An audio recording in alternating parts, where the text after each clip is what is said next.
Good evening, everyone. Welcome to the meeting of the Scrutiny Children's Services Review Group.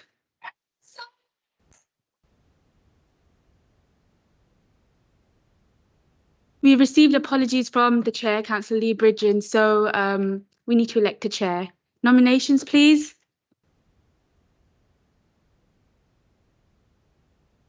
I nominate Councillor Yaron Begum.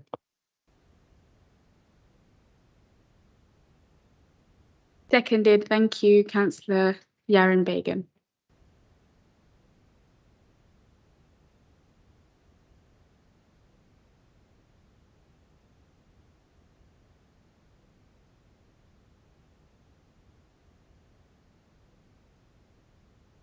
There's no vice chair in this committee.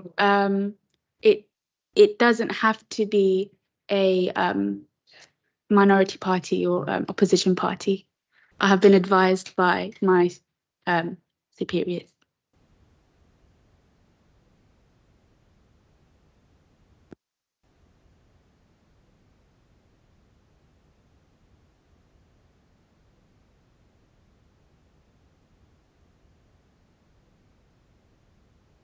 Have we nominated a chair?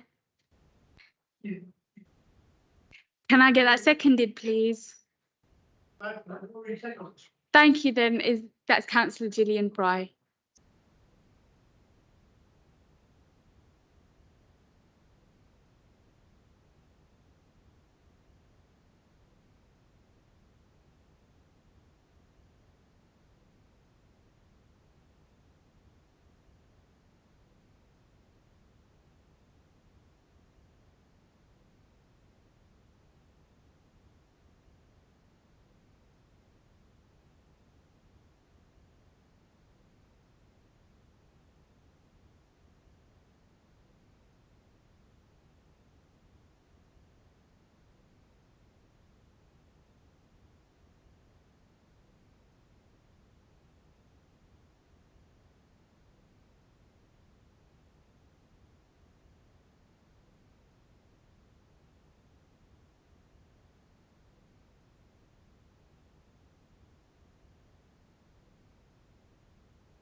Right, thank you, ladies and gentlemen. Calling this meeting to order. I'd just like to remind all present that the meeting this evening will be live streamed to the public. A recording of the public part of the meeting will be available on the council's website within 24 hours of the meeting. For remote participants joining the meeting using Teams, please turn cameras on when speaking and use the hands up icon to indicate a question or comment. Turn microphones and cameras off when finished. Those in the chamber, please remember to switch microphones on when speaking and speak directly into the microphone and turn off when finished. But attendees in the chamber, please switch mobile phones off or place on silent mode. If you need to take a call, please leave the room and return when finished. Are there any apologies for absence? Yes, Chair. Apologies from Councillor Lee Bridgen and Joe Miles. And is it Mahmood Hussain? Thank you. Do we agree the minutes of the last meeting? Yeah, thank you.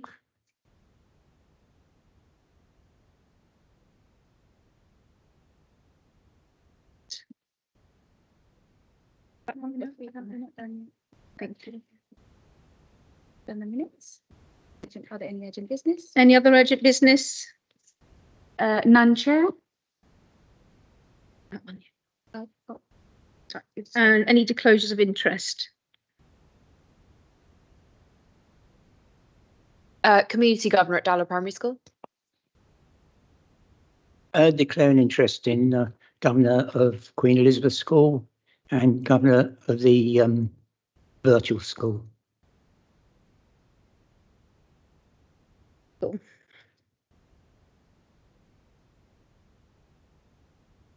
Oxford Junior School. Thank you.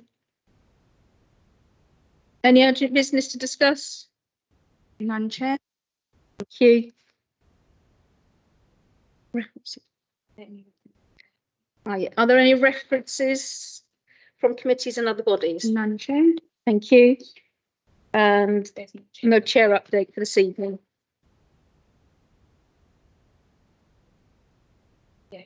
Go on to the reports, yeah. Right, the reports are for Luton Youth Justice Plan 2024, fostering recruitment and retention update, the update on youth vaping in Luton, and the CSRG draft work programme for this evening. So just let this Sorry? invite the reporting officer. Yes, I'd like to invite the reporting officer for the Luton Youth Justice Plan 24-25. Thank you very much, Chair, and good evening, everyone. So as the group is aware, local authorities have a statutory duty to submit an annual youth justice plan relating to the provision of youth justice services within sections 40 of the Crime and Disorder Act. It's very much written to the headings that are dictated by the Youth Justice Board. And in past years, this is my 8th year of writing this. In past years, it's been quite an unwieldy document that's been quite difficult to access because there's so much information put within it. So this time, what I tried to do, bearing in mind that we don't just deliver youth justice services anymore, you know, we provide the Luton's response to criminal exploitation and offending. So our work and services are much wider than just simply the remit that most youth justice services have in local authorities. So what I've tried to do with this is give a real overview of the strengths that we have in Luton in some of this delivery and in this partnership delivery, and embed the plans to do this within the document, making it easily accessible, or certainly more accessible than it has been in years gone by. I'll stop there because I'm aware it generates quite a few questions.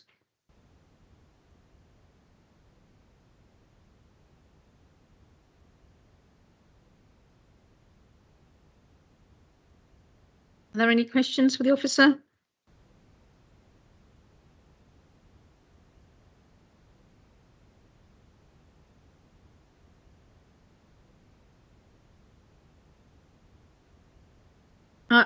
Yes, Councillor Wynne. I'll start some of the discussion off. I personally found the report very easy to follow through, I'm glad to say. And I'm not normally a member of this group. Now, the first thing that struck me from looking at the report was that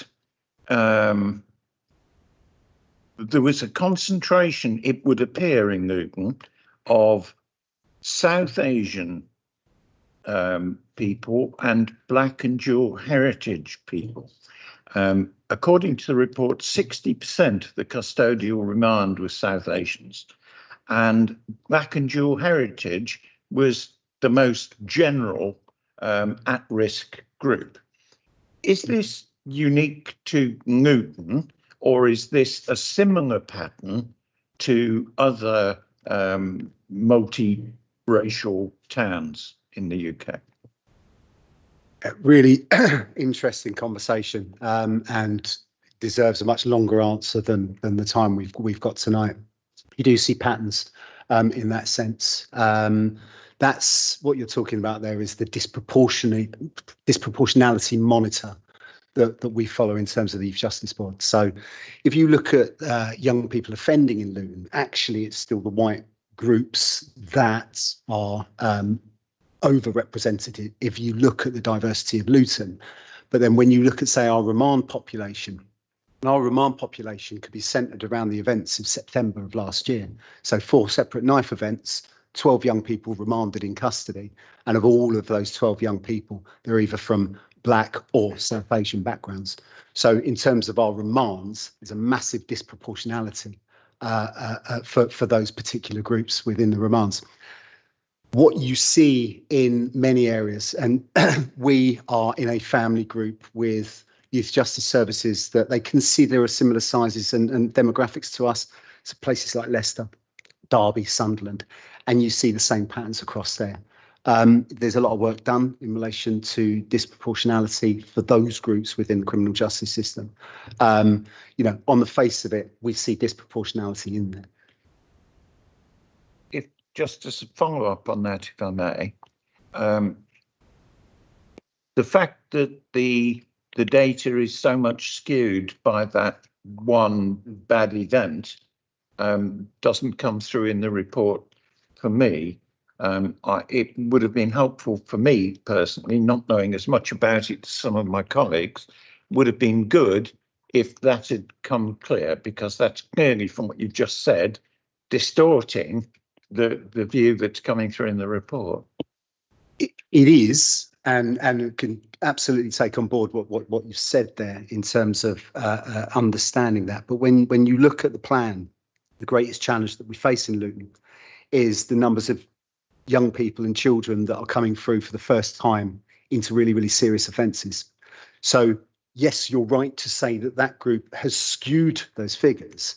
However, that's what we've been presented with this year. You know, in terms of custodial sentences, up until this group, we'd only had 2 custodial sentences in Luton in the previous 3 years. Now, that's nothing short of astonishing. Similarly to our first time entrants, so our kind of standard key performance indicators. But what we're faced with now, you know, and the challenge that we have in Luton is these young people that are being drawn into criminal exploitation, and they're entrenched in these behaviours before they've even committed an offence. So back to what I was first saying here 6 years ago, we have a multi-agency gangs panel where young people are referred in, and they're only taken on when they're heavily associated with individuals involved in gang or mapped to a gang themselves, who are already exploited, but not in the statutory arena. So effectively, we're holding that level of high risk in a voluntary space.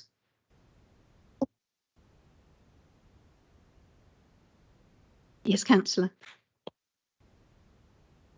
This is tied up with poor parenting, i.e. Single parents and the like. Again, hugely loaded, Councillor Petts, in terms of the answer I give, because when you look at the research into young people that are drawn into criminal exploitation and into serious violence, what you're looking at is social and economical factors. You're looking at the environments they're growing up in. You're looking at the poverty index of the town we've got. You're looking at where some of these young people are living, and some of these young people don't have aspirations. And yeah, when you look at the numbers of children that get involved in this type of behaviour, it's actually a small percentage of the amount of young people we've got. But yet we know we've got high levels of poverty and high levels of issues with parents. So you've got a lot of parents that are operating in the face of adversity and doing good jobs with their children. But it's, you know, it's a hugely kind of loaded question there, because, you know, it's more about education. It's more about the aspirations these kids have. So it's more about the environment they're growing up in. You know, are they challenged? Are they in structured education? Is there ambitions for them to grow and develop within this town?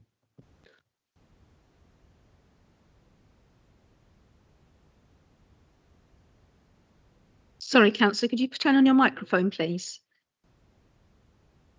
Yeah, when they go into the youth system, is it to do with the drugs, or is it to do with wanting to belong to a gang? Because they haven't got much of a home life. When they join a gang, they kind of belong, don't they? Yeah. And again, huge bodies of research on this. You know, young people get drawn into these things primarily for, you know, money, drugs, money, and to earn that money.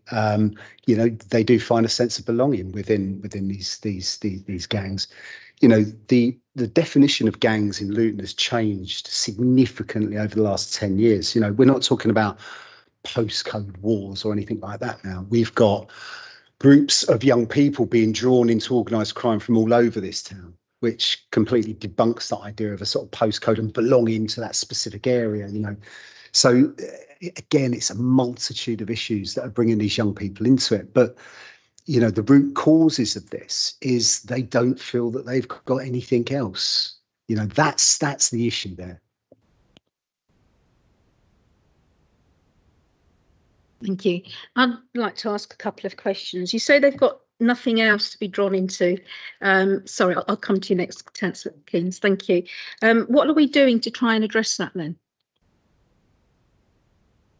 There's a number of initiatives that are in our plan, and bearing in mind that our service provides the response to those young people that either get involved in offending or criminal exploitation. But when you look at what this town does as a whole, you know, there's a number of things for young people to do, and there's a lot of things that operate all over the town.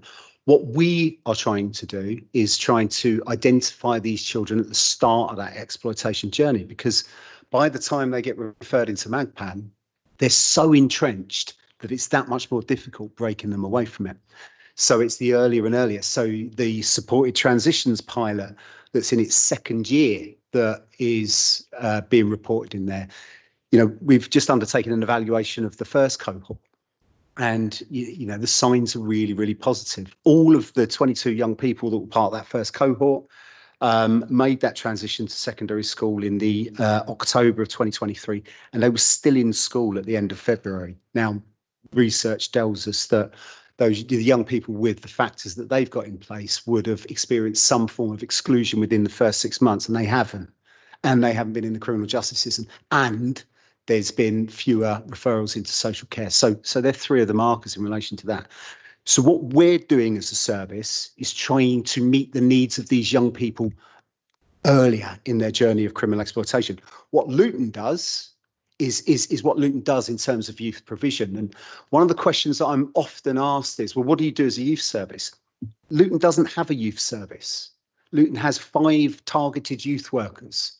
You know, the decision was taken a number of years ago to cut the funding to the youth service, and the funding then goes from Luton Rising and the airport to youth provision. So what we try to do as a targeted youth service, and what we send to you as councillors about events that go on around the town, is our 5 targeted youth workers coordinating these guys.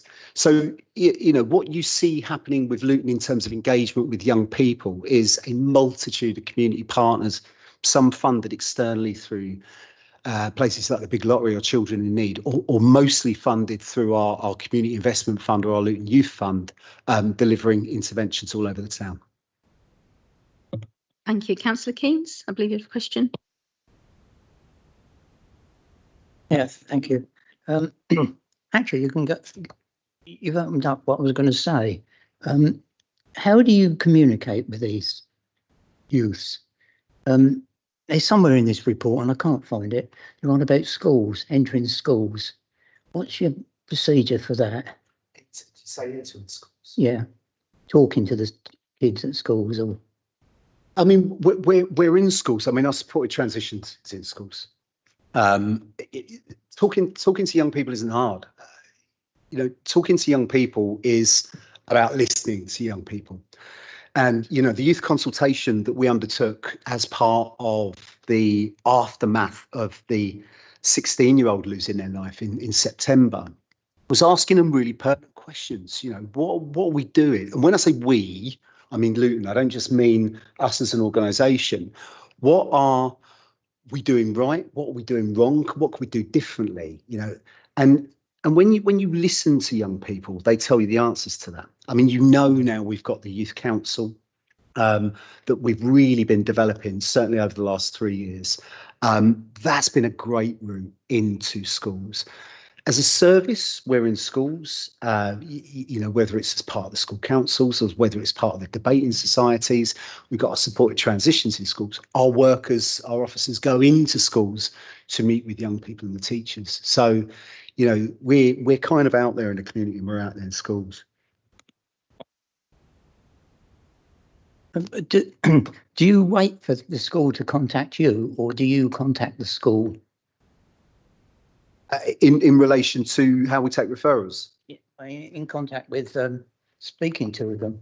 So in terms of referrals, our referral pathways are, you know, clearly through arrest. So, you know, young person gets arrested, we'd start that process in terms of triage. As soon as a young person's arrested, we will inform that school, because we've got a role in relation to managing the risk that that young person presents in the community.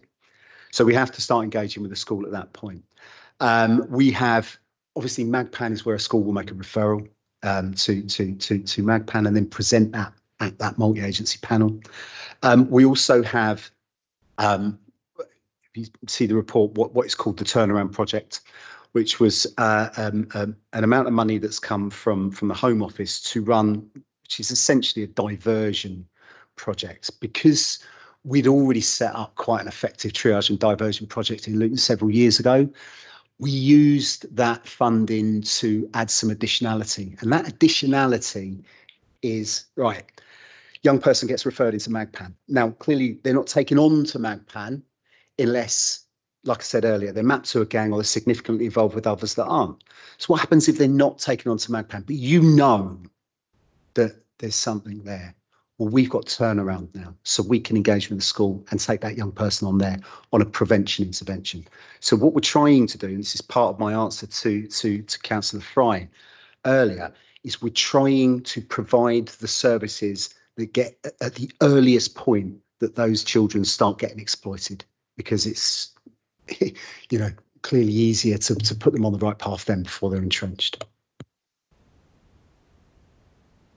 I'm still not all that clear. Are you saying that you don't go into the schools to tell them the problem about carrying a knife? Why do you carry a knife, etc.? Do you actually go into school and talk to groups? So do we actually go into school and present? Yes. Targeted Youth Service go into school and present. I thought you were talking about individual children and engaging with schools. No, I'm not talking about individual children. I'm talking about groups. So we've got called the Amber Unit, which was quite an effective little unit with police, community police officers that used to go into schools and used to actually kind of nip things in the bud as well. You know, most kind of repercussional things used to start with incidents in schools, and we used to be able to go and nip it in the bud and do presentations. That's just undertaken by our targeted youth workers now.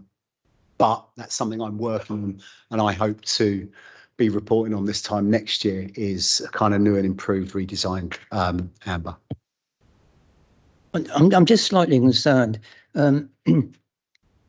My school, Queen Elizabeth, when I approached them the other week, I must admit they was all going on holiday, but when I approached them last week to talk about knife crime and this thing that's coming on Saturday, there was no interest at all. And I was a bit concerned about this. I mean, I'll continue when they're back to school, but I'm just wondering if you can contact them to offer your services to go and talk to them, or what? Yeah. Sorry, can I say, I'm not just talking about one school, I'm talking about all schools. I mean, a lot of the schools have been involved in all of this. A lot of the schools were involved in the community meetings and the partnership meetings as in the aftermath of, like I say, the September events. But before, some schools are interested, some schools aren't. We, as part of the Knife Angel coming, arrives tomorrow, 7 o'clock. There'll be a time-lapse video of it arriving in the square that will be playing on Saturday.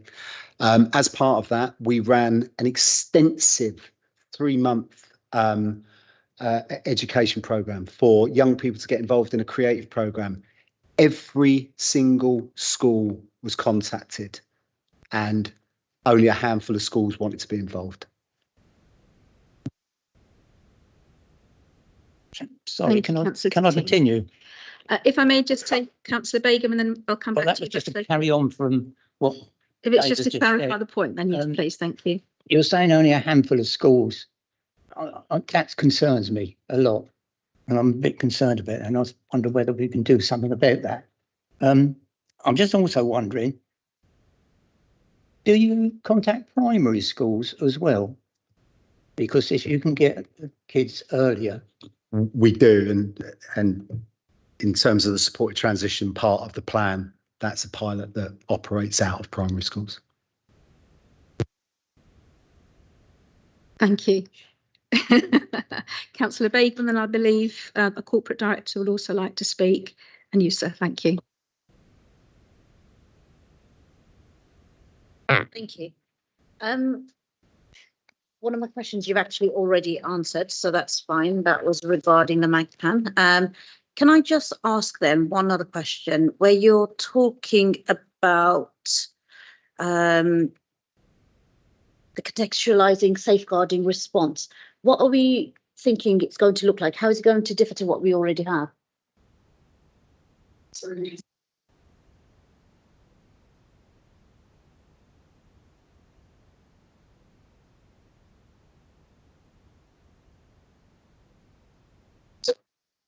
It's the first time I've ever done that, I think. Thank you, Councillor Keynes. Contextual safeguarding response is not just about my service. It's a response, and I mean, you know, obviously contextual safeguarding comes from the research work of Carlin Firman out of Beds University, and you know, it's essentially the extra familial harm that a young person is subject to, and you know, whether that's social media, their friends, their environment. So it's about working on those issues.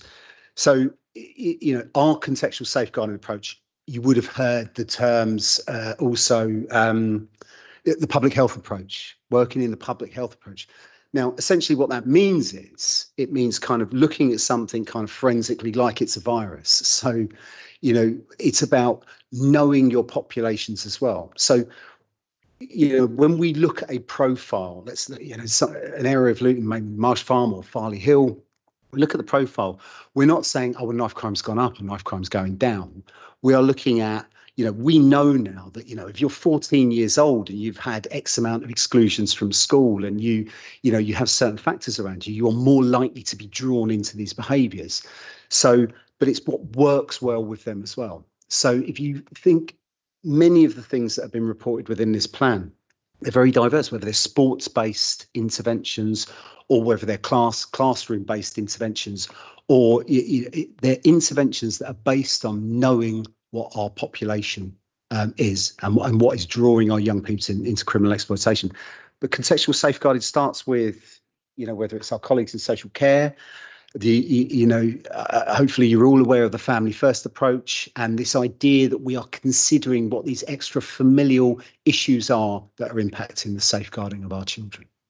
Does that answer your question? I think kind of went around the houses a bit. It does. I guess what I'm trying to get at is, I mean, quite a few of us understand what contextual safeguarding means, but what does it mean to us as a borough? How are we adopting it?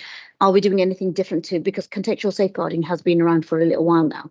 It's not a new phenomenon. But also, when we're talking about targeted specialist intervention, what is that supposed to look like, and what does it mean for our schools or for parents and so on? So, I mean, in terms of, and again, it's about knowing your populations and knowing what is drawing them into criminal exploitation. So let's take the supported transitions, which, you know, we were discussing kind of earlier, but I know that you've had questions about before.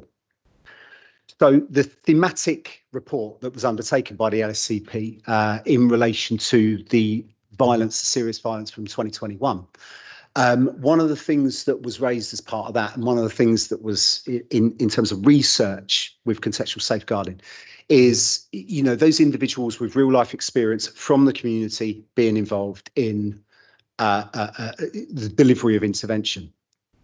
Now, that was kind of sort of twofold, really. One is about, yes, they've got that real life experience, so they can empathise with the individuals they're working with. But the other side of it was communities trusting community organisations before they would trust statutory organisations such as ours or social care. So one of the things that we did with supported transitions is the team that works in the primary schools with them and in their home is a community organisation commissioned by us. Now, this is only one thing. You know, I extended that with our criminal exploitation reduction officers. So I've got 2 workers commissioned from 2 community organisations that sit in my service. And, you know, whereas I'm really going to have to assess the impact of this. But one of the positive impacts is that the consent to work with MAGPAN has gone up. You know, whereas before it's running at about 1/3. Because remember what I said, MAGPAN is dealing with high risk in a voluntary space. It's now over 90% with them, and that's because they're from community organisations. That's one simple aspect of it, but it's a much longer answer.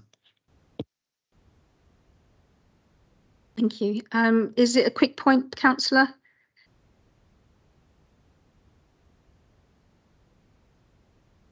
Not really, Chair, because I suppose if I'm taking up time and the rest of the permanent members of this group know about them already, then I'll take it offline with David Collins.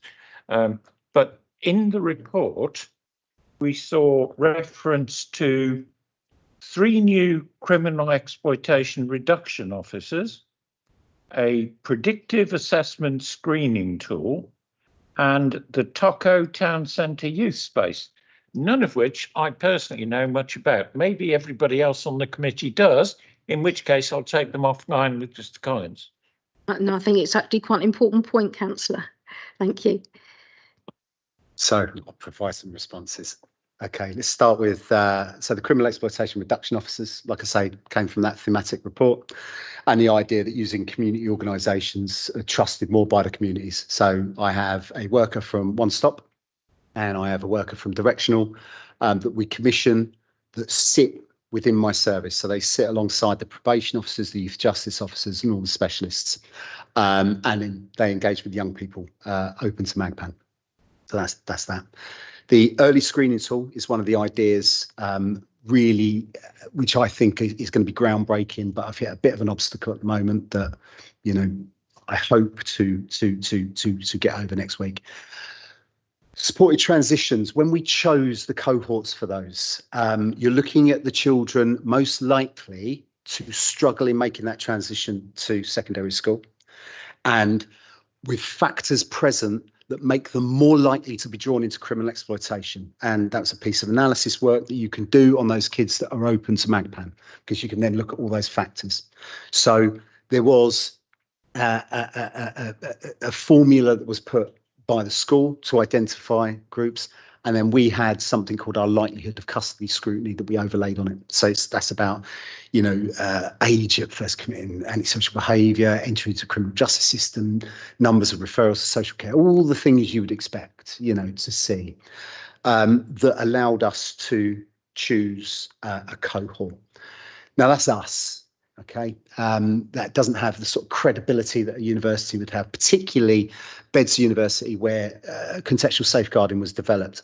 So working with that university and working with the consultant surgeon at the L&D hospital, who operates on all of our children that, you know, survive and those that don't, to create a tool that is able to get us to identify young people much earlier.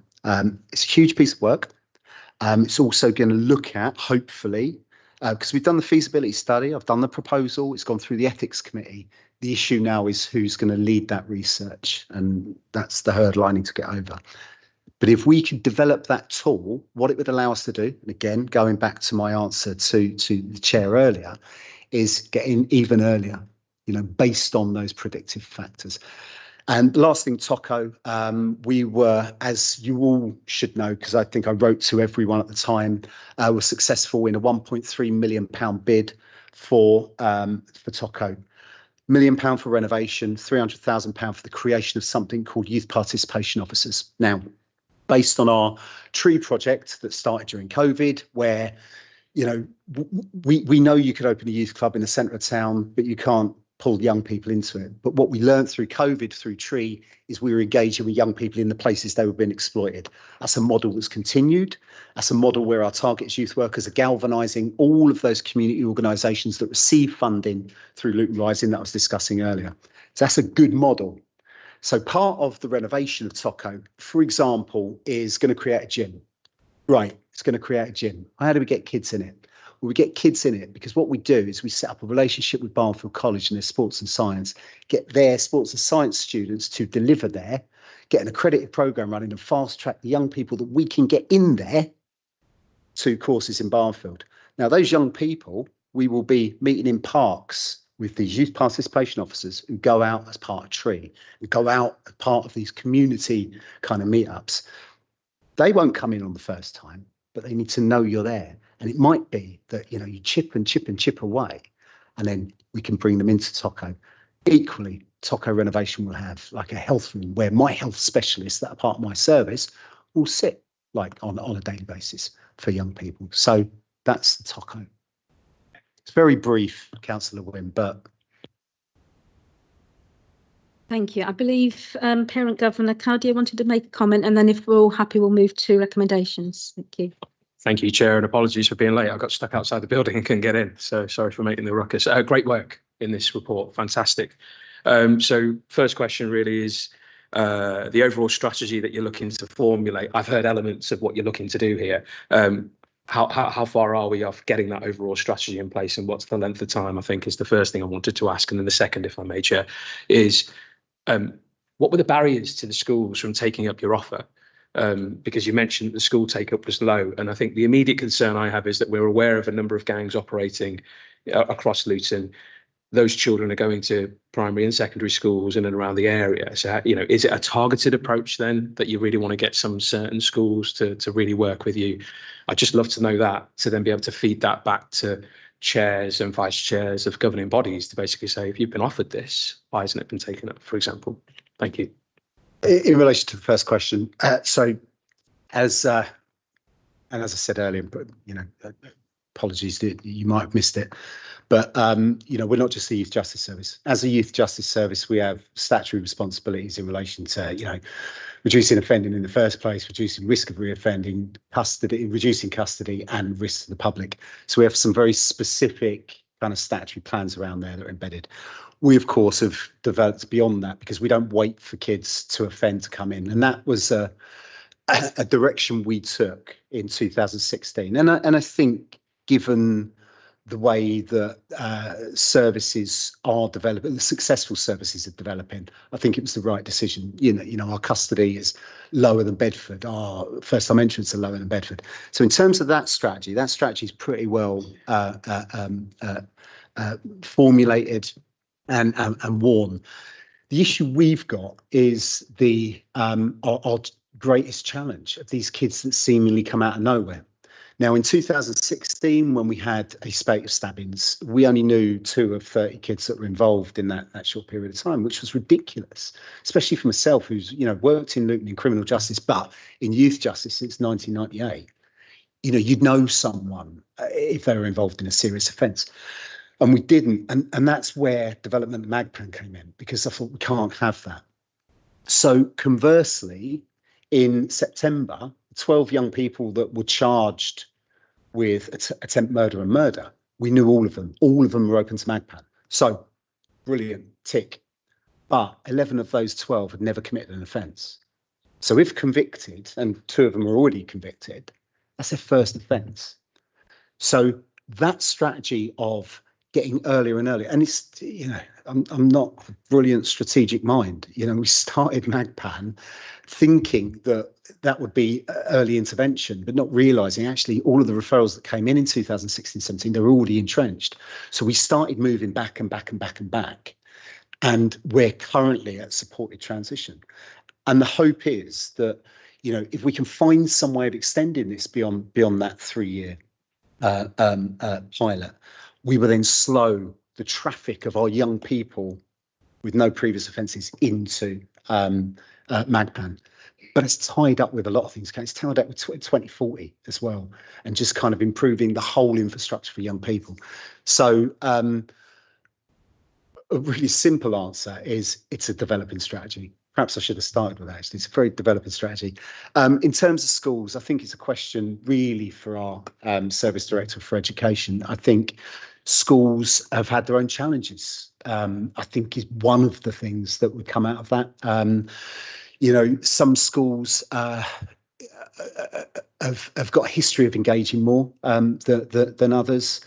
Some schools engage. Some schools kind of don't want to get involved because they don't perhaps want to be tarnished with the idea that knife crime or gangs exist in their schools. So again, I wouldn't want to comment openly, but it doesn't stop us trying.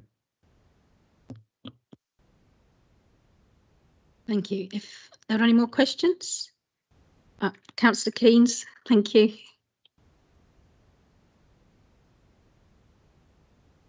You actually answered better that gentleman's question about the schools than you did mine. I mean, you said schools don't want to be tarnished. Yeah, I quite agree with you. They don't want to be tarnished.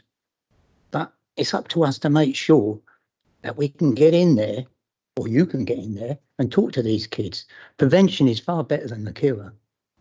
I mean, I've seen, and you've seen over the years, some of these kids grow up through the court system.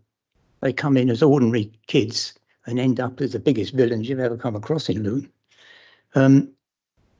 Regarding Tocco, when I was first elected, long while ago that was, they invited me to go and look around Tocco and Youthscape. And it was very enlightening and very encouraging. And I would suggest that members of this committee actually contact whoever it is these days and go and have another look at the place, because they do admirable work. They really do. My only other question is this report going to Scrutiny Board?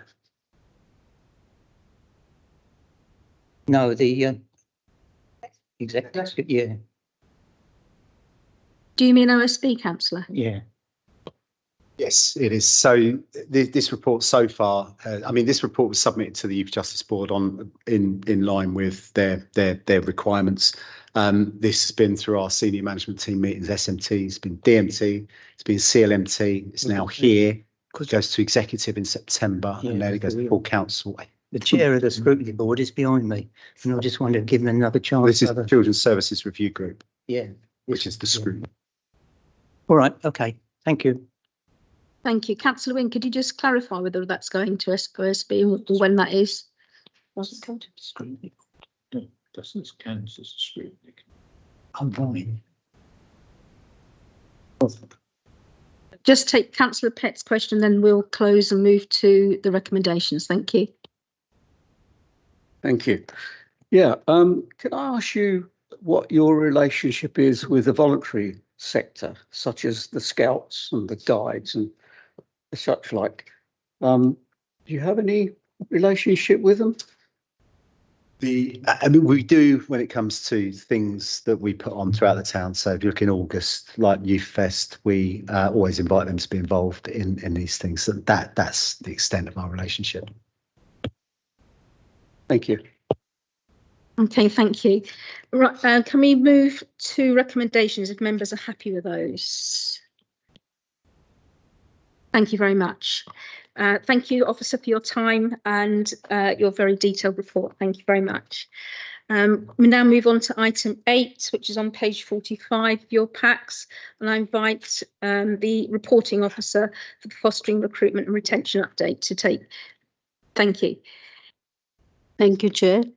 Good evening, everybody. My name is Anjali Devan. I'm the head of service for corporate parenting, and I'm reporting the update that we have for the last 6 months on fostering, marketing and recruitment. You all have the sight of this report. 2 key events that have happened in February, which have helped the fostering service tremendously, is the recruitment of a marketing officer who started in February.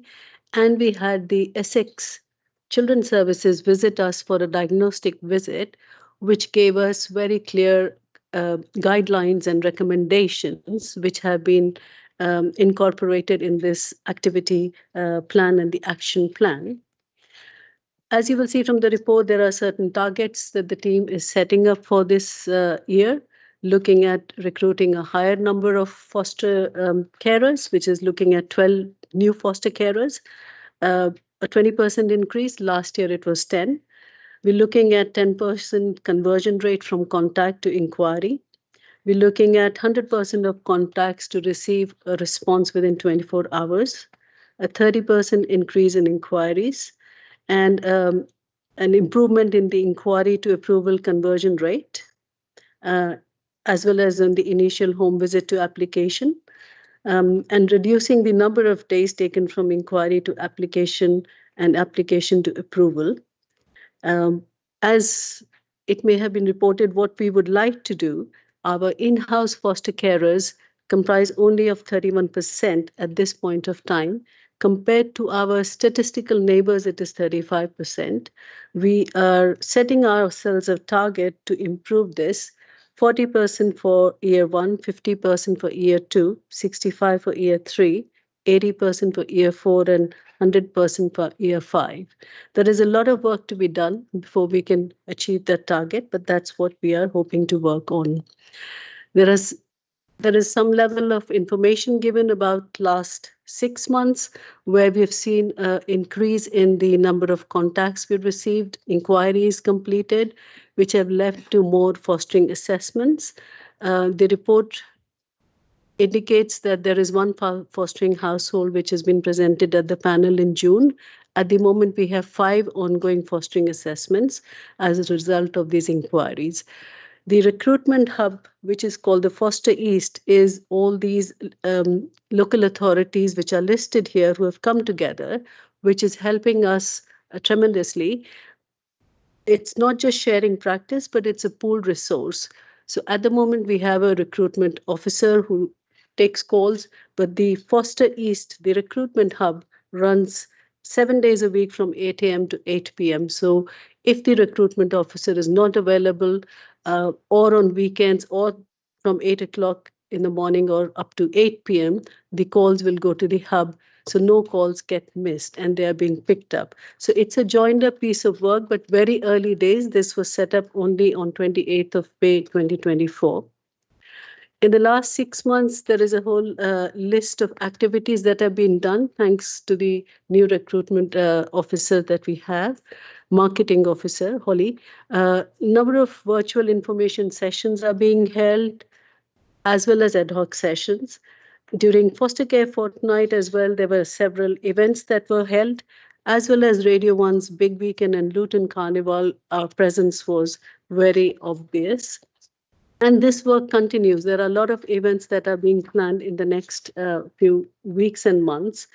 But for the next 6 months, the focus is on reviewing the content of the website, looking at the information pack, implementing the Mockingbird program, which will support the development retention of carers. The Mockingbird program is basically a constellation approach where a hub carer and a satellite of 6 to 10 carers are supporting not just the carer community, but also the children who are in our care. So this is a model that's been implemented successfully across many local authorities, and Luton is now implementing it. This is very exciting for us because we are looking forward to this project coming in and helping retain our carers. We're also looking at some of our children looked after, who have been who were spoken with and who were interested in actually being part of the foster care recruitment. So that is very exciting for us. Apart from the events, we are looking at the current foster carers that we have. Some of them are aging. We're looking at what support we can provide them, recruit younger carers, recruit other carers, recruit carers from the Black, Asian, minority ethnic communities, as well as use the current carers communities to buddy, to join up, as well as the experienced carers joining up in forming a working group who can support us, as well as help us in recruitment. And the Mockingbird program will also run based on these experienced carers who are with us. Carers are also attending fostering recruitment events, and they will be supporting.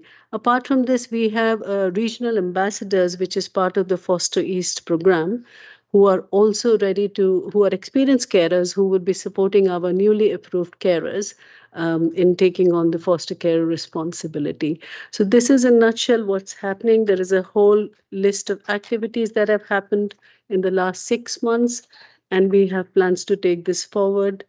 Any questions?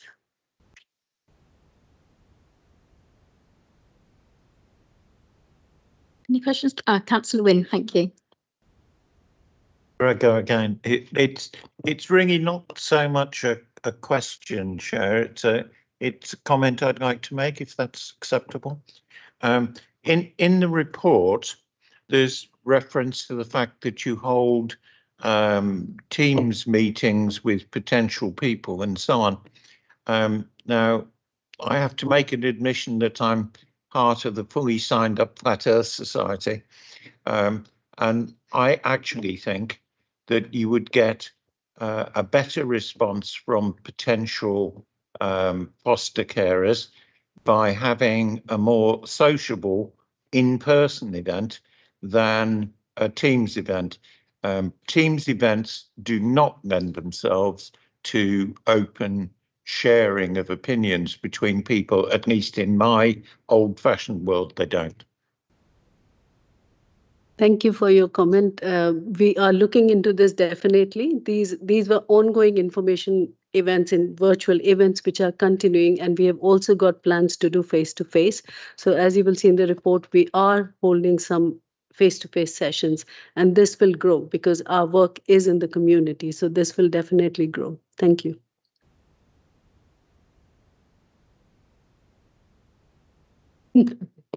Thank you, Councillor. Councillor, and then Mr. Cardy afterwards. Thank you. Thank you, Chair. I think in response to Councillor Wynn's comments, I think there has been a lot of in-person engagement. I certainly see the fostering team out in community events where there's a lot of people speaking to people. So I think there is a lot of face-to-face engagement. It's not, I don't think it's fair to say that it's all virtual. Another thing is actually a lot of people that are looking to foster are of sort of working age, so it's easier for them to meet over Teams than to have in-person socials. So actually, I was going to suggest, is there a wider comms plan with the marketing and comms team in terms of recruitment? And I'm so sorry I'm bunged up because I have really bad hay fever, which you probably guessed. Yes, there is a wider comm strategy. Holly, who's the marketing officer, is working very closely with them, and you will see things coming out very soon. So we have, shared a lot of information already, but you will see a lot more coming out. Thank you. Thank you. Thanks for the report. So I'm looking at this in reference to an update that we received at this committee on the 11th of November last year. The 23rd of November last year. And so what I'm really keen to understand then is, based on this feedback that you've given, there was a couple of priorities that came through in terms of areas for development, and I appreciate I'm putting you on the spot a bit, so my apologies. So I'll just pick one out. How are you using the voice of the child to target your recruitment activity in particular? So, and I'll list a few that was here. So there was quality assurance, training, quality feedback, connected carers, voice of the child, and panel function. That was largely related to the panel and largely about recruitment. But what I'm hoping is there is a continuation of the conversation that we've had back in November, and so it's good to see the progress. But where's the voice of the child coming through in your recruitment campaign?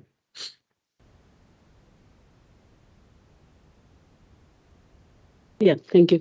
Yeah, I'm fairly new to Luton, 3 months tomorrow.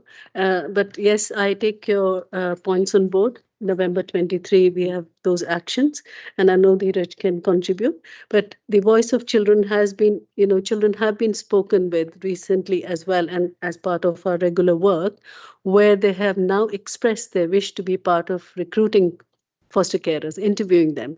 And that is a great, achievement for us. We're very happy with that. We would like them to be involved. And there is a training brochure that is out. So we're offering a lot of training. And we're also at the moment looking at, the allowances and the support that's offered to the carers, the emotional well-being, resilience. And there is what I can say is 3 months I've been here, there's a whole revamp of fostering services that we are looking at, a whole revamp. So watch the space. You will see some change in the whole fostering service, the way we're looking at it. Dheeraj, thank you. Please, officer. Thank you. So you've picked up one of the points. So they on page 50, areas of focus in the next 6 months picks up the point about voice of children, in terms of feeding back what makes a good foster care, but also becoming involved in foster care recruitment activity. So very much takes voice of children at the centre of how we build this service even further.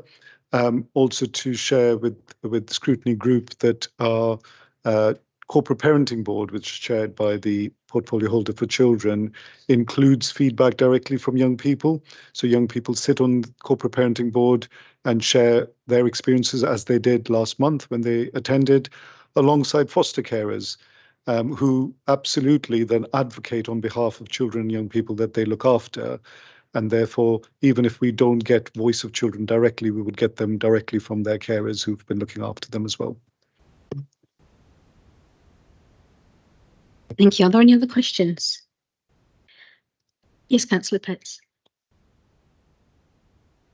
Yeah, can you give me some indication as to the period that a child might be with a foster carer? I must say I've got a vested interest in asking this question. Okay, personal. The period that a child might be with a foster carer Sorry, is Councillor Petts, please turn his microphone Sure. off. Thank you. dependent on each child's circumstances and the reason for which they are in care and the level of support and intervention that we have provided, and what is the permanence plan for that particular child. So there's no generic response, but what our effort is always to ensure that the child can be reunified with the family, can be returned to the family, given that it is safe to do so. And we work alongside the family, provide all the support so that the children can return if it's safe to do so. Thank you. Are there any more questions from the floor? I've just got one question, if I may. You've got a really ambitious programme to get recruitment up so that 80% of our children get actually in-home care. I'm just wondering what those barriers to being a foster carer are and how you're addressing those. The barriers to being a foster carer would be we have had some level of consultations with foster carers, and we plan to have some more in the next 3-4 months, especially because we are launching the Mockingbird program and we are looking at what would help. And currently what we hear from the foster carers is about maybe the level of support or lack of communications. And we are planning to address that through the different consultations, as well as including them in the working group that we are setting up, so that we hear their voice and we hear the voice of the young people as well. Yes, please. Yeah. I think it's also fair to say that nationally foster carers have fed back the sheer challenge, not only in the recruitment process for foster carers, because it is a very lengthy assessment process, and rightly so. We need to make sure that the people we're recruiting to look after the most vulnerable children are able to do so successfully. But actually then going on to becoming foster carers and looking after some children with quite high level of needs as a result of the trauma that they've suffered has had an impact on the profession or on that role.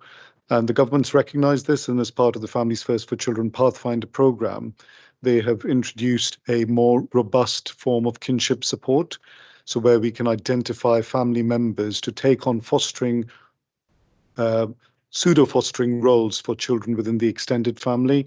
And it's not just family members, it's actually looking at the wider community that could get involved to keep children safely within that community as well.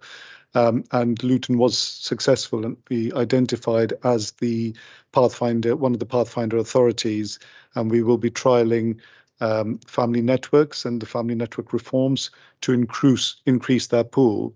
And the Department for Education recognised that one of the barriers was about financial support for families coming forward. And as part of that, they've provided a small sum of money for family network support funds, so that family members can feel able to be supported financially to look after children as well. Thank you for that, Councillor. Thank you, Chair. My question, I guess, is as a follow-on to the barriers. Is there, to some level, a barrier for foster carers or families or potential foster carers?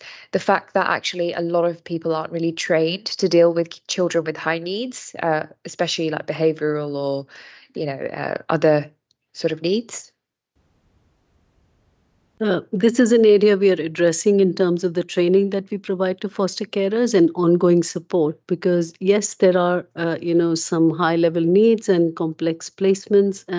That is the level of support we will need to provide to our carers as we go along.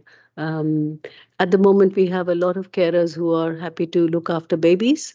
We don't have many carers who would look after our young people, especially in the age of 10 to 15 or 10 to 16 or older young people, or children coming from who are separated migrant young people. So we are trying to recruit that and provide training as we go. Thank you.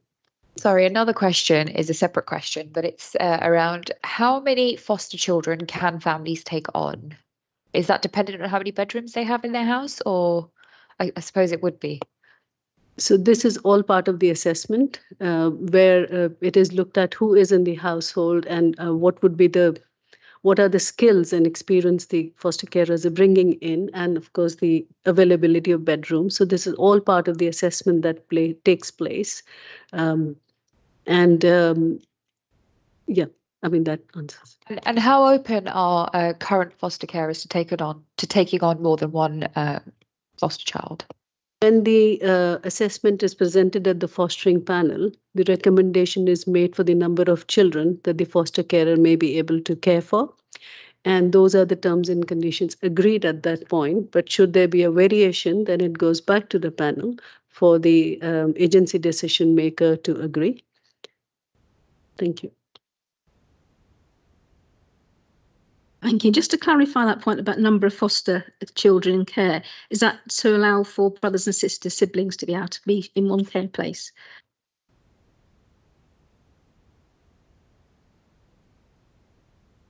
Yes.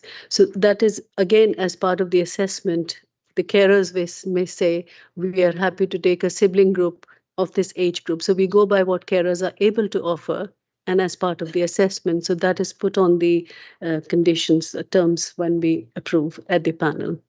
Thank you. Thank you very much. Are there any other questions? I'd like to move to the recommendations then, please. Is everyone happy with those recommendations? Yeah. Thank you very much. Thank you. I'd like to move on to the next point. That's the page. Was item number 9, is it? Yes. 70. No, sorry. Sorry, I can't find the page. 58. Page 58. And I would like to invite the reporting officer for the update on youth vaping in Luton. Thank you.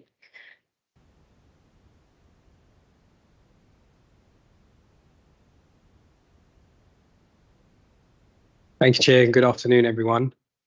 My name is Suleiman Rafiq, Public Health Principal here at Luton Council. And just before I start, if I ask my colleagues to introduce themselves as well. I'm Mick Smith, Principal Trading Standards Officer. Liz Bailey, Commercial Regulatory Manager, Trading Standards. Hi, good evening. I'm Elizabeth Elliott, Consultants in Public Health. So as you can see, we've come mob-handed, as is the way, and we really genuinely appreciate this opportunity to update the group in regards to youth vaping. This is an issue that we're really keen to get right, and would love to have your feedback in ensuring that we do that. So hopefully members have had a chance to review the reports. I've just put together some slides just to try and bring to life some of the key elements of the report. So firstly, just to identify that the youth vaping work very much sits within the strategy that we have around tobacco control within Luton that was agreed by the council last year, and is therefore delivered by the Tobacco Free Luton Partnership Group. As you can see, just to highlight that the specific areas that it sits within the strategy align to points 2 and points 5. And then moving on to, as we've been requested to update you on specific activity that's been undertaken around youth vaping. So we've just given a bit of an explanation around what vaping is and a bit of context in regards to how vaping relates to smoking particularly. This from a public health perspective has often been the dilemma in a way that we've had. Is smoking is so much more dangerous than vaping, therefore has made for a slightly more confusing message than has been ideal. But really important here is in regards to the data. So we recognise both nationally and locally, unfortunately, we are seeing a significant increase in the amount of young people and children who are trying e-cigarettes. So on the left there, you can see the national data, and on the right, the local data that we have via the SHU survey. And there's various reasons why youth vaping has increased, particularly in recent years. We've seen a lot of arrival in the UK of very cheap, attractive and brightly coloured disposable vapes that are specifically targeted at children. And I think the Chief Medical Officer has probably summed it up in the best way around: if you smoke, vaping is safer. If you don't smoke, don't vape. Marketing vapes to children is utterly unacceptable. And we were delighted earlier this year that the government announced legislation and delighted again that it was included within the recent King's speech, that the UK government are committed to a smoke-free generation. And an element of that includes work around vapes and children particularly. However, we can't just rely on the national initiatives that are going to be rolled out, and obviously that will take time. As of September 2023, we undertook a local youth vaping project with Luton secondary schools, and we've set out some of the kind of work that we've done within the report as well. You can see that we've created a vaping fact sheet that was requested for parents and teachers and has been distributed in various events and other partner organisations. We undertook various focus groups, as well as a lot of social media content specifically designed for children and young people as well. We've had various videos and also various posters that hopefully you may have seen around the town. And we know that from our focus group feedback as well, the image you can see on the left is the one that has particularly resonated with a lot of our young people. So again, just going through some of the highlights of the campaign, you can see here that the campaign is very much still alive. So we're continually evaluating the kind of impact that we're having on social media and other platforms. And then we are looking to complete a final evaluation once we have taken this a little bit further. In the interim, we've had a lot of engagement with the Luton Youth Council. I'd like to take this opportunity to thank them for their time and feedback on this. They've really grasped it as a very tangible issue in the town, and they provided us feedback and been a really good critical friend in regards to the campaign and what what's working, what's not working, whether or not they've seen it, what then has been the impact of them seeing the campaign as well. And they've also made, as I say, a number of recommendations around other social media platforms that we should be using, ways in which we should be advertising and getting the message out there as well, which is absolutely something we'll be taking on in the coming weeks and months. And you can see here various next steps that have been set out in terms of things that we'll be doing within public health, working with our partners to continue delivering a really clear communication message around the issues of youth vaping, and how that very much sits within the tobacco-free Luton activities that we're doing, working with our integrated care system partners as well around some of the asthma work that we've been doing as well, for example. And as I say, we've got the SHU survey data that allows us to kind of monitor what's happening at a local level. So before I pass over to my colleagues, just to summarise in regards to the specific youth vaping campaign, both the national work that you can see at the top, as well as the local work, is very much kind of hand in hand. And we see this as a really prime time to try and get a grip on youth vaping in our town, and ensure that there's a consistent and clear message that's given to our young people and their families. So happy to take questions on that at the end, but if I pass over to Liz for now, she can take us through the illicit tobacco side of things. Thank you, Chair. Good evening, everyone. Liz Bailey, Commercial Regulatory Manager, which covers trading standards. I've also, to my right here is Mick Smith, Trading Standards Officer as well within the team. So just to update you on the trading standards activity that's been undertaken with regards to vaping, both underage and illegal vapes. So, as you're probably aware, the sale and availability of illicit tobacco and illicit nicotine vapes is a national problem, and unfortunately it has been, and to a certain extent is still very much a local problem as well. So much so that the national trading standards have identified the illicit and underage sale of vapes in England and sale of illicit tobacco as one of the key priorities for trading standards to focus on. So the enforcement of this piece of work does fall to the trading standards function within the council.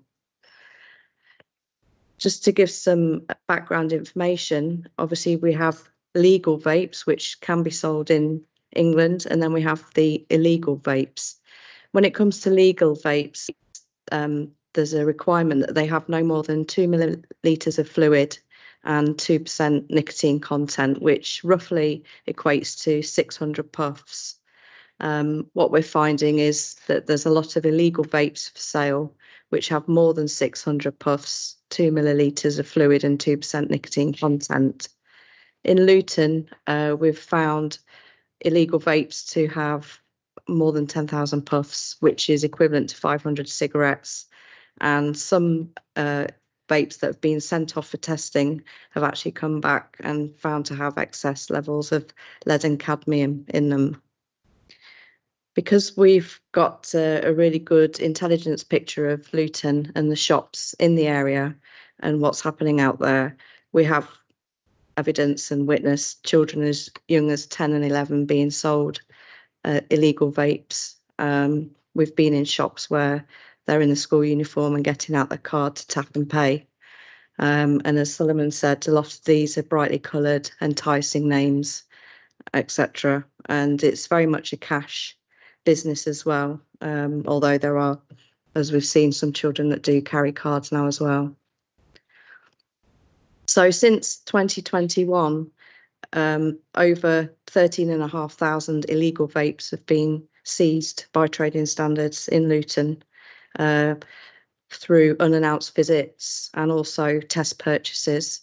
And the test purchases may be carried out by adults just to see what sort of illegal products are being sold, and also children, underage test purchases can be used as well. And what we've found through the work that's been carried out is that there's been a significant reduction in the availability of illegal vapes in Luton now. In the early days, there was a bit of misunderstanding as to the difference between legal and illegal vapes amongst some shopkeepers. Obviously, over time, their knowledge has become more confident, but there are a hardened few, shall we say, that know exactly, you know, what they're selling and what they shouldn't be selling. And we do get intelligence and stories from shops to suggest that white van men are coming, you know, into Luton and trying to sell or give a small amount of illegal vapes for shopkeepers to trial to see if they're a success, then obviously with the aim of supplying them more. Because of the actual action we've taken in Luton, what we're finding is there's less and less illegal vapes now available for sale. You're very unlikely now in Luton to find illegal vapes on display for sale. But what we are aware of is there's likely to be an online market provision, and part of that is to evade detection and keep it underground.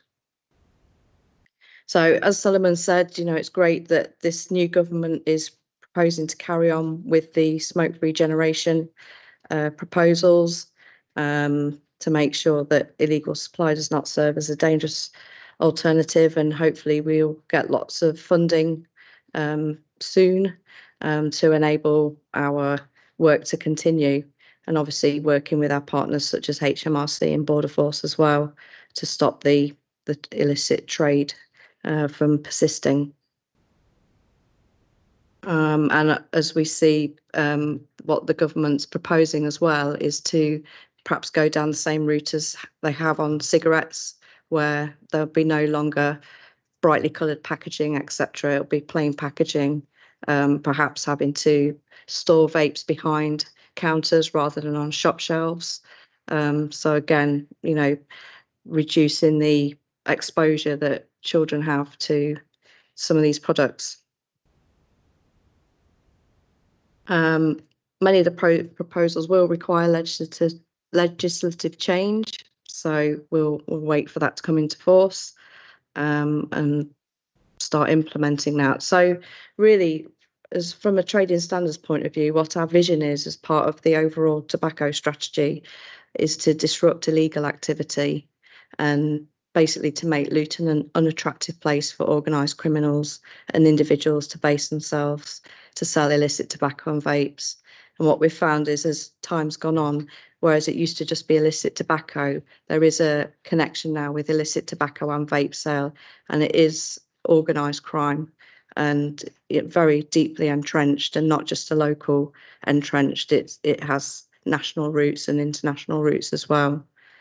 So the proposal is to carry on with regular test purchasing within the borough, and then obviously if we get a positive sale, to visit, search and seize. There's been a lot of work with landlords of shops where tenants have been found to be involved in criminal activity, to encourage them to evict the tenants who are operating those fronts.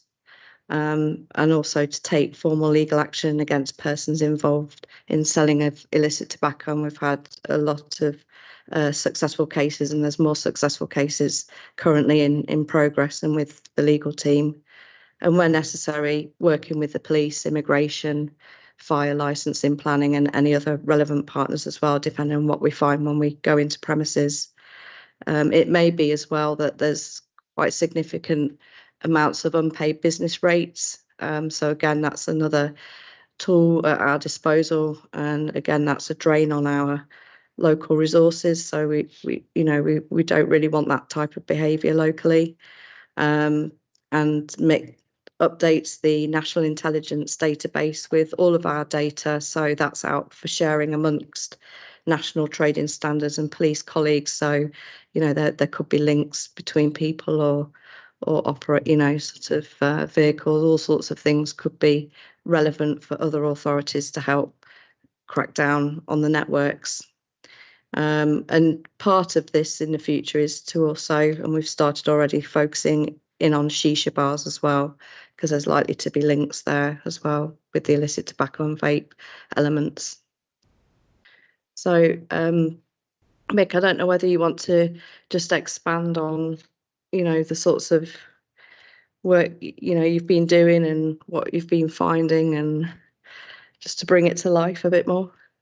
Yeah, okay. I mean, this work is joint with illicit tobacco, because quite often they come hand in hand. If a shop is selling a legal vape, they quite often sell illegal tobacco as well. So we deal with this hand in hand with that. Two separate national operations, Op Joseph for vapes, Op CC for the tobacco. And what we do is a targeted approach, because over the years I've been here, we've had intel on probably 120 premises in Luton. That is very high compared with other similar sized towns. So we will send test purchasers in, get them to ask for a high strength vape. And if we get a sale, we get that sale put into a statement, and we may start a criminal case. We'll pay them a visit. We'll see if there's any items stored there. And if they're significant enough, then they will be prosecuted. Throughout the process, we do warn them regularly so that we're being reasonable, and we're advising them on what the the legal limits for vapes are and what they should be doing and should not be doing. If they carry it on, as I say, they go through the prosecution process. There's probably, I'm looking at the list of stores which we deal with. There's probably a dozen premises in Luton which we've had major issues with. We've had them kicked out of 4 of them. We're prosecuting all but 1 of them, or have prosecuted them. And in some instances, we're on a 2nd or 3rd cases against these traders.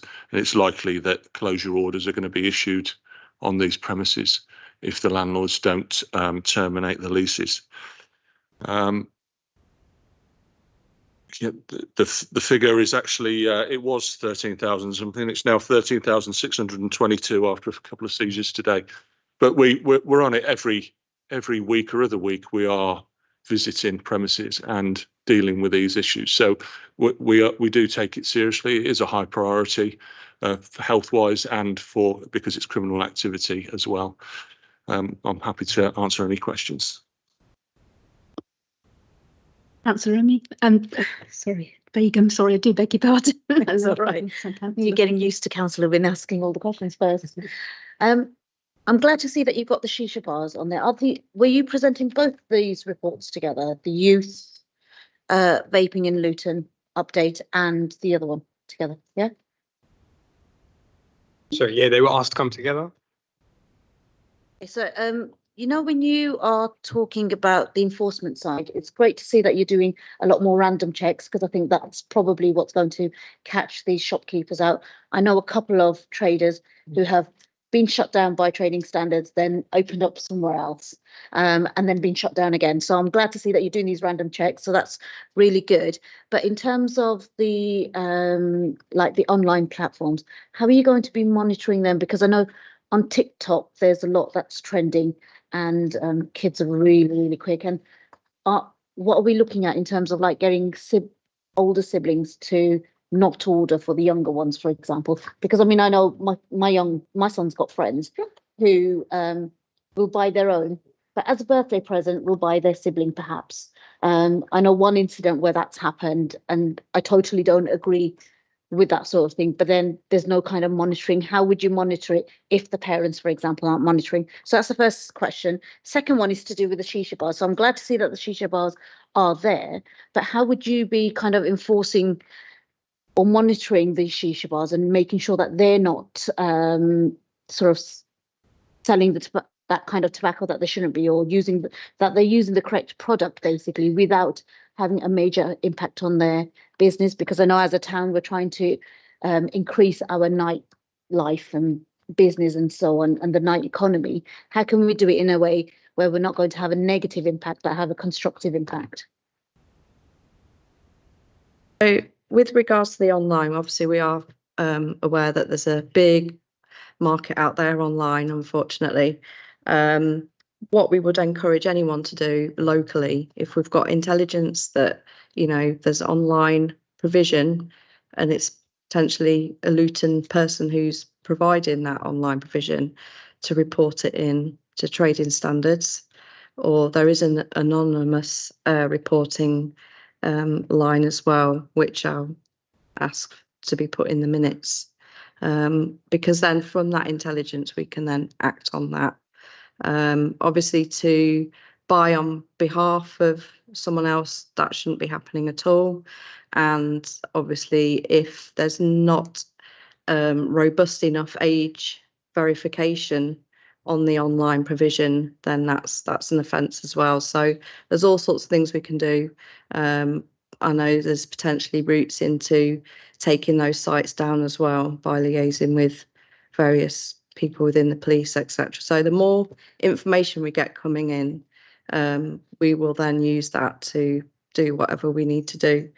In terms of the shisha, I mean, there's 2 elements. There's the smoke-free regulations where they need to be at least 50% open, otherwise they become enclosed, and then there's, you know, it's like back to smoking indoors again. So that's clear legislation under the Health Act. So we've been doing a lot of work on that to make sure as much as possible these shisha bars are open, but we know that there's a lot more work to be done on that, and after time, because the weather gets bad, they start to close them again.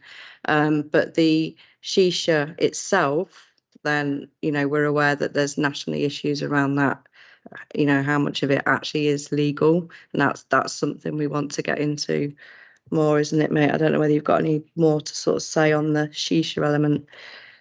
No, other than that, visits are going to be planned in to a lot of premises, and we are going to ascertain the legality of the products that they're using, and if they are non-compliant, we'll seize them. Sometimes when we do visit the vape shops, we will find little tubs of shisha, highly fragranced, and you know, it's obviously being packed now. Does it contain tobacco or not? You know, that's one question, but technically that, you know, there's no labelling on it. That, you know, there's so many contraventions around that. So, and that's where we want to liaise more with the HMRC, because, you know, it's getting more into manufacturing then as well. Just a final comment. I mean, one of the, because I teach in colleges and university as well at the minute. Some of the units that we cover is as part of our mental health unit. When we look at sort of depression and all of these other disorders, we do actually look at the contents of vapes and cigarettes and so on. Is there anything that perhaps do you think the council, in terms of resources or information that the council can provide to our local colleges to include as part of that curriculum? Because I think some of that would be quite useful to see that breakdown, because when it's visual, you're kind of seeing it. When you're speaking about it, students don't always realise how much of what is in each vape, for example, and the fact that it is actually sometimes, in some cases, more dangerous than having a cigarette itself. Thank you for that. Yeah, so I think it's a really good observation, because currently we've been really focused on schools, and we probably haven't done anything with colleges currently. So we have, on the request of the schools, produced this leaflet, which, as you say, just gives the clear, confident messages around understanding the issue. So I think just to take that on board, is colleges is a gap for us, so we'll pick that up definitely. Thank you. Do you think you could perhaps work for the future on a video or something where you can actually see exactly what's in it? Because sometimes that visual element of seeing the amount of lead and what they're smoking, what it does to the internals, sometimes, I know, because a lot of colleges are using AI quite a lot. I know the college I'm at the minute, we're using AI, so we can physically actually go into a pod and actually put on the goggles and we can see how it affects internally, just as a thought. Yeah, it's a great thought, and Sheffield have produced some really good videos actually that we've benefited from as well. So if we could pick that up, and I can show you what we've got currently, if that's fit for purpose, and if it's not, we'll look to create something better. The other thing as well is, if there's like a Freshers Week or anything, we could come to that. I mean, one thing that does get people talking is when we bring a big evidence sack full of vapes and things that have been seized. You know, it's just seeing that, and it's something physical to start that conversation around. Thank you. Councillor Khan and then Councillor Wynne. Thank you. Thank you, Chair. So as someone whose bread and butter is basically influencing policy and being a policy nerd and working in the lobbying world, is there any appetite or is there any room potentially as a local authority and an organisation to actually engage with the bill when it passes? Because I know that the actual bill is probably going to look at raising the age of selling vapes to, I think they're going to raise it to over 18 or above 18. Is there a way where we can go beyond that and try to influence the bill that it includes actually not just increasing the age, but it actually includes more limitations on how one can buy that? So I think it's a good suggestion, I think. So, I mean, currently the bill as it is will see the UK be the world leader in regards to eradicating smoking. So we will, this, if it, hopefully once it passes and it's gone through the processes, fingers crossed, we will then be the world leader.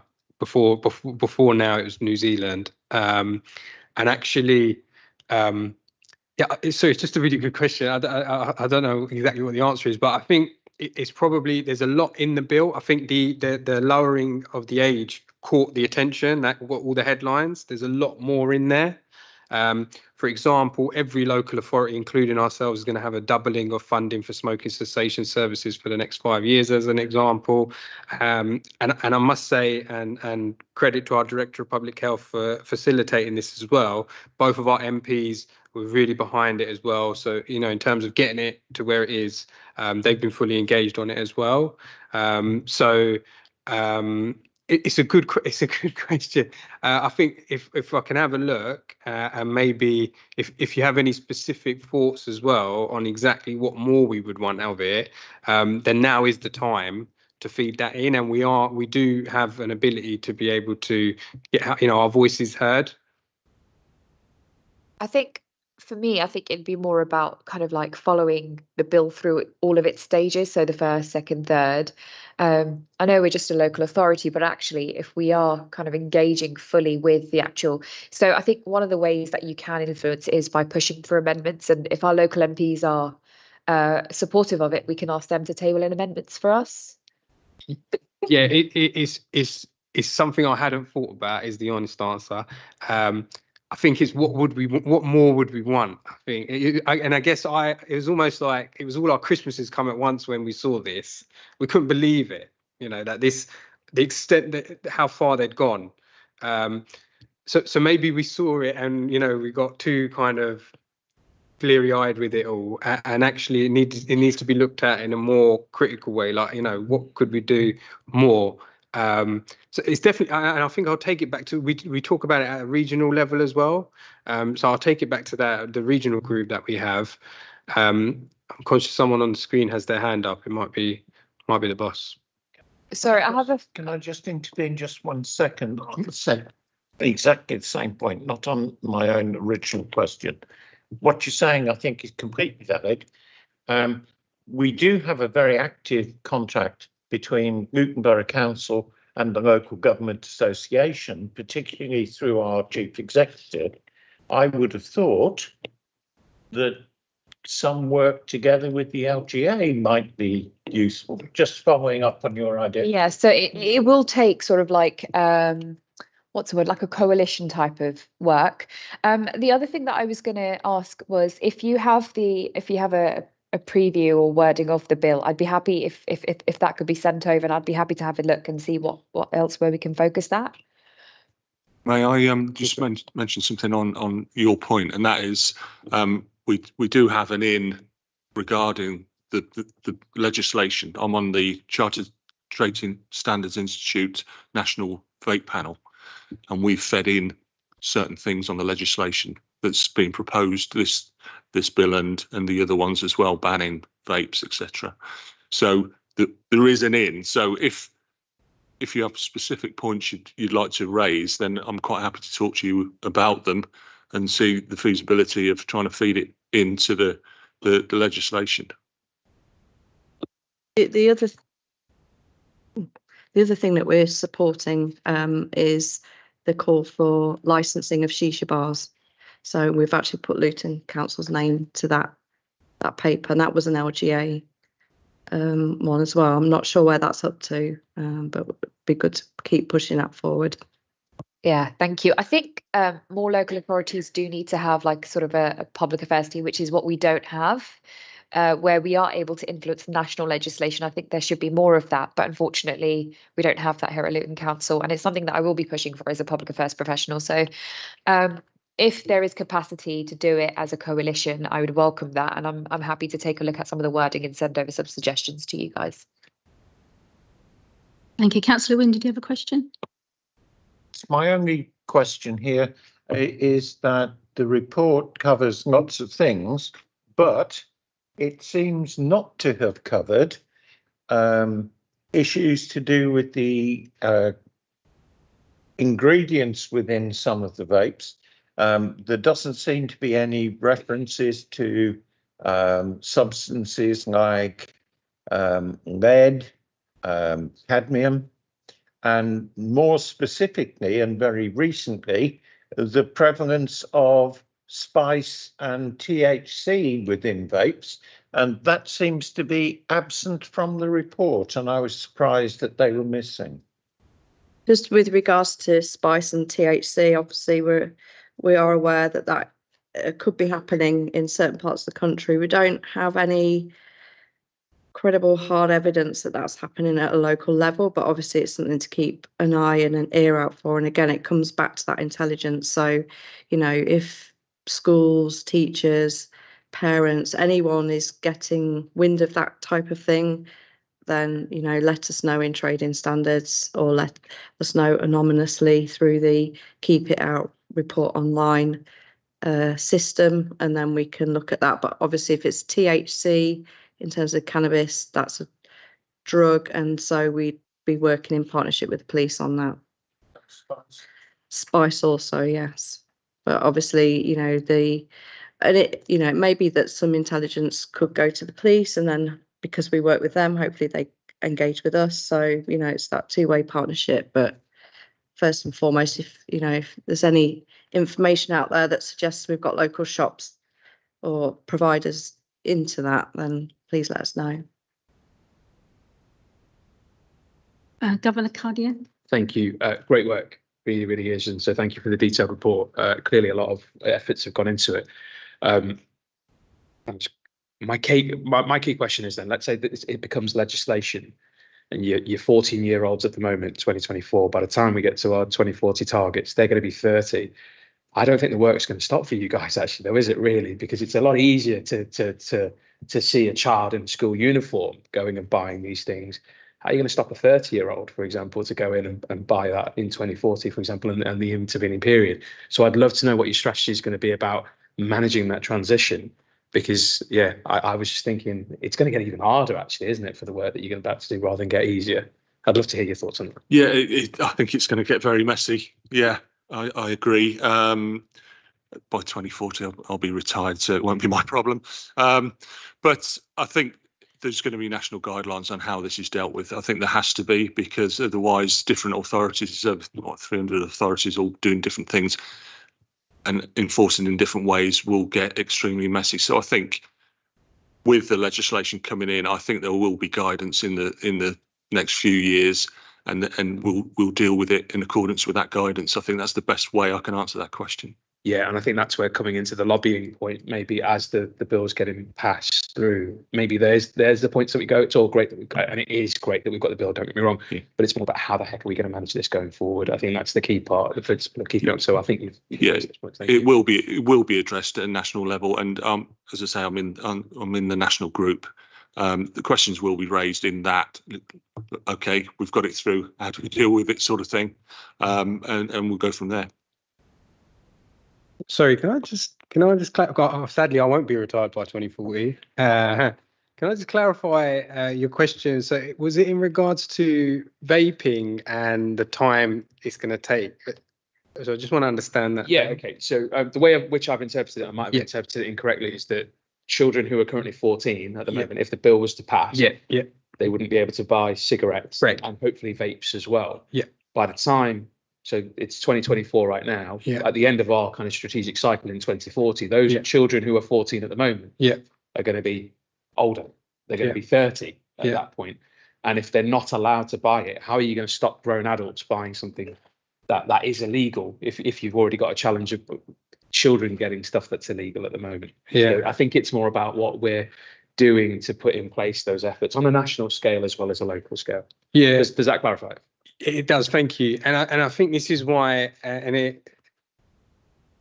lots of pieces to the puzzle, and so this is one of the reasons why they've doubled the investment in cessation services, is because we are so, maybe I'm being too positive about it, but I do think we are closer than we think to quite a positive outcome in this space. So this is, and there's a lot of work going on nationally and internationally around how we can then eradicate smoking, but then also what for people who are addicted to vaping, how we can support them.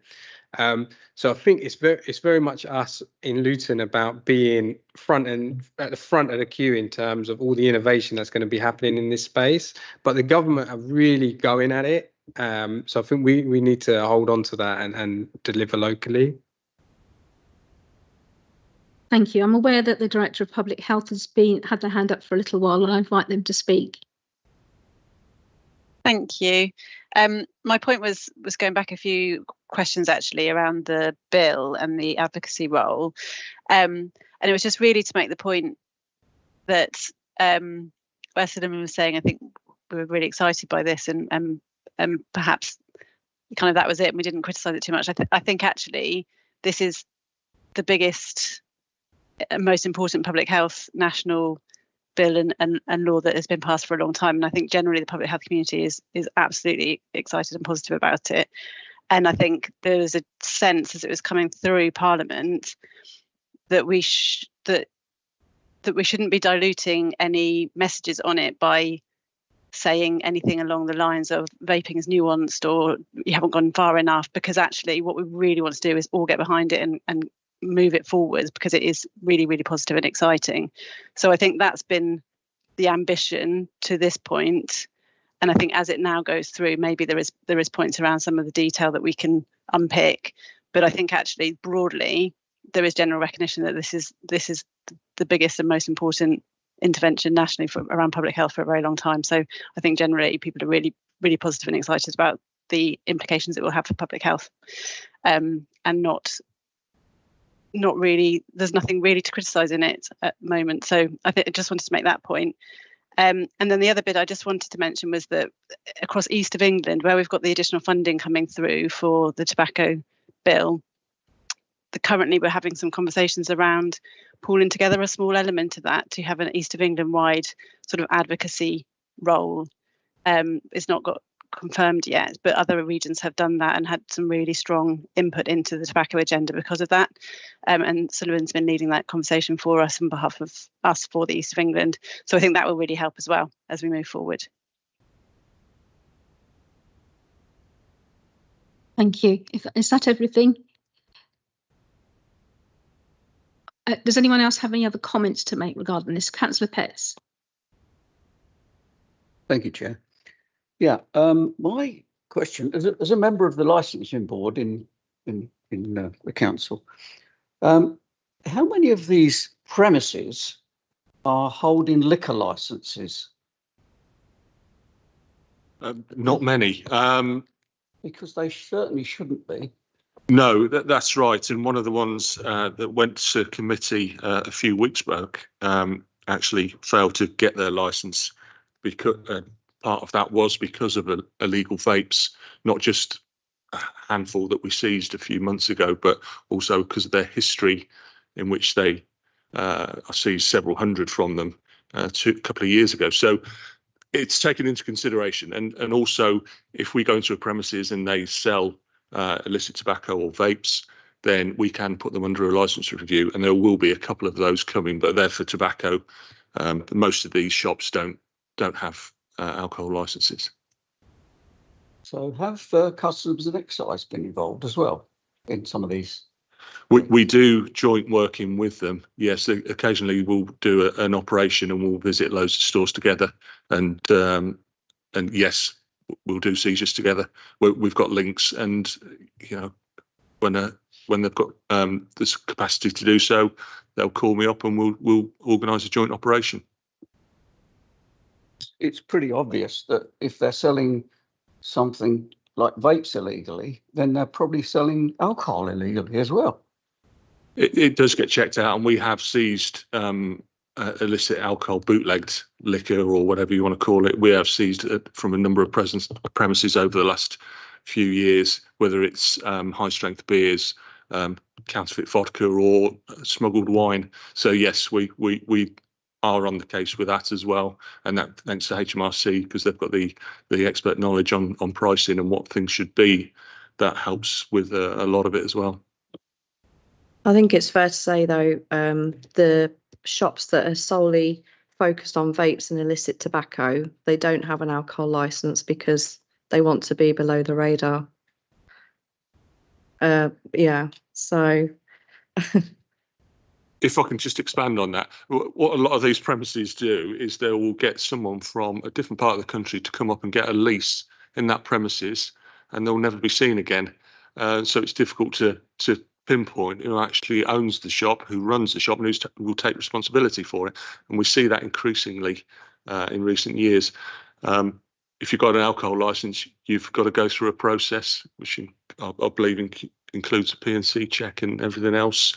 Your name's on the license. You'll find it very difficult to wheedle your way out of any illegal activity that takes place there. And one premises not too distant from here lost its license last year, and the guy is currently, he's just pleaded guilty to a load of tobacco offences because he had nowhere to run. So, as Liz said, the tendency is to not put your head above the parapet, and just to go with the business model of using somebody else and going from there. So, thank you for that. So, when these premises are raided, are you finding illicit drugs as well? No, we're not. No. Well, that's a bit of good news.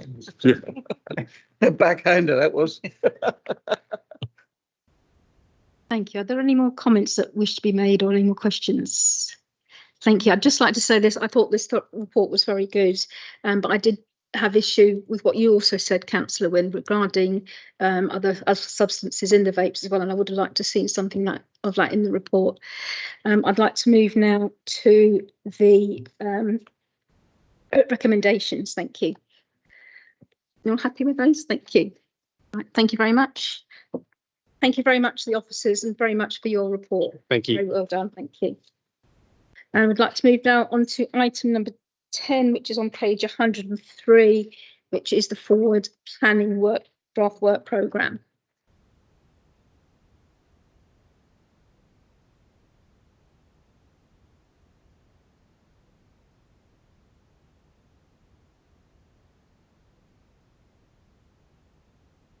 Are members happy with the draft programme? Yeah. Okay. Thank you very much. And I'll close the meeting. Thank you very much for your attendance.